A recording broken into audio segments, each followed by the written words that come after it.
ರಾಯಬಾಗ ತಾಲೂಕಿನ ಸುಟ್ಟಟ್ಟಿ ಗ್ರಾಮದ ಮುರಾರ್ಜಿ ದೇಸಾಯಿ ವಸತಿ ಶಾಲೆಯಲ್ಲಿ ವ್ಯಾಸಂಗ ಮಾಡುತ್ತಿದ್ದ ನಿಡಗುಂದಿ ಗ್ರಾಮದ 15 ವರ್ಷದ ಗೌತಮ್ ಹನುಮಂತ ಭಜಂತ್ರಿ ಎಂಬ ಬಾಲಕ ಭಾನುವಾರ ಅನುಮಾನಾಸ್ಪದವಾಗಿ ಮೃತಪಟ್ಟಿದ್ದು ಹಲವಾರು ಸಂಶಯಗಳಿಗೆ ಎಡೆಮಾಡಿಕೊಟ್ಟಿದೆ.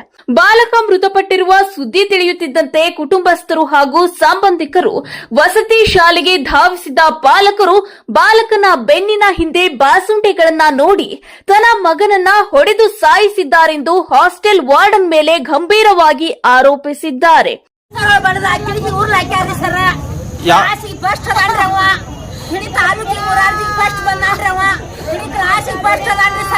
ಬಾಲಕನ ಸಾವಿನಿಂದ ನಿಡಗುಂದಿ ಗ್ರಾಮದಲ್ಲಿ ದುಃಖದ ವಾತಾವರಣ ನಿರ್ಮಾಣವಾಗಿತ್ತು.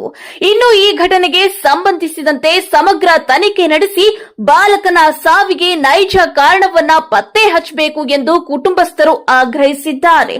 ಈ ಘಟನೆ ಕುರಿತು ಪೊಲೀಸರು ಪ್ರಕರಣದ ವಿವಿಧ ಆಯಾಮಗಳಲ್ಲಿ ತನಿಖೆ ನಡೆಸುತ್ತಿದ್ದಾರೆ. ಅಷ್ಟೇ ಅಲ್ಲ, ಕೆಲವು ದಿನಗಳ ಹಿಂದೆ ಬೈಲಹೊಂಗಲ ತಾಲೂಕಿನ ವಣ್ಣೂರ್ ಡಾಕ್ಟರ್ ಬಿಆರ್ ಅಂಬೇಡ್ಕರ್ ವಸತಿ ಶಾಲೆ ವಣ್ಣೂರಲ್ಲಿ ಇದೇ ರೀತಿ ವಿದ್ಯಾರ್ಥಿಗೆ ವಾರ್ಡನ್ ಹೊಡೆದ ಪರಿಣಾಮ ಪಾಲಕರ ಮುಂದೆ ವಾರ್ಡನ್ ಒಪ್ಪಿಕೊಂಡಿದ್ರು. ನಂತರ ವಿದ್ಯಾರ್ಥಿಗೆ ಏನಾದರೂ ಆದ್ರೆ ತಾನೇ ಜವಾಬ್ದಾರಿ ಎಂದು ಬರೆದುಕೊಟ್ಟ ಘಟನೆ ನಡೆದಿದೆ. ಈ ಘಟನೆಯ ಬಗ್ಗೆ ಮೇಲಾಧಿಕಾರಿಗಳು ಕ್ರಮ ಕೈಗೊಳ್ಳದೆ ಬಿಟ್ಟಿದ್ದು ಸಂಶಯಕ್ಕೆ ಎಡೆ ಮಾಡಿಕೊಟ್ಟಿದೆ. ಇಂತಹ ಘಟನೆಗಳು ಮರುಕಳಿಸುತ್ತಾ ಇದ್ರೆ ವಸತಿ ಶಾಲೆಗಳಲ್ಲಿ ನಮ್ಮ ಮಕ್ಕಳಿಗೆ ಸುರಕ್ಷತೆ ಇದೆಯಾ ಅನ್ನೋ ಸಂಶಯ ಎಲ್ಲರಲ್ಲೂ ಉಂಟಾಗಿದೆ.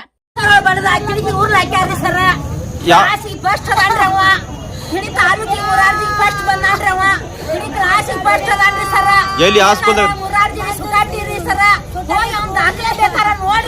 ಎಷ್ಟನೇ ಕ್ಲಾಸ್ ನಿನ್ನೆ ಗುರುವಾರ ಹೋಗ್ಯಾನೆ ಅವ್ರ ಅಕ್ಕನ ಮದುವೆಗೆ ಬಂದಿದ್ರು ಸರ್. ಗುರುವಾರ ಕಳಿಸೋರಿ ಸರ್. ಅವ್ರ ಹೆಸರೇನ್ರಿ? ಗೌತಮ್ ಹನುಮಂತ ಭಜಂತ್ರಿ ರೀ. ಗೌತಮ್ ಯಾವಾಗಿದ್ರಿ ಘಟನೆ? ಯಾವಾಗಿದ್ರಿ? ಸಂಜೆ 4 ಗಂಟೆಗೆ ಹೇಳ್ಯಾರ ನಮಗ. ಯಾವಾಗ ಬಡದು ಹುಲ್ ಹಾಕ್ಯಾರ ಏನೋ ರೀ ಸರ್.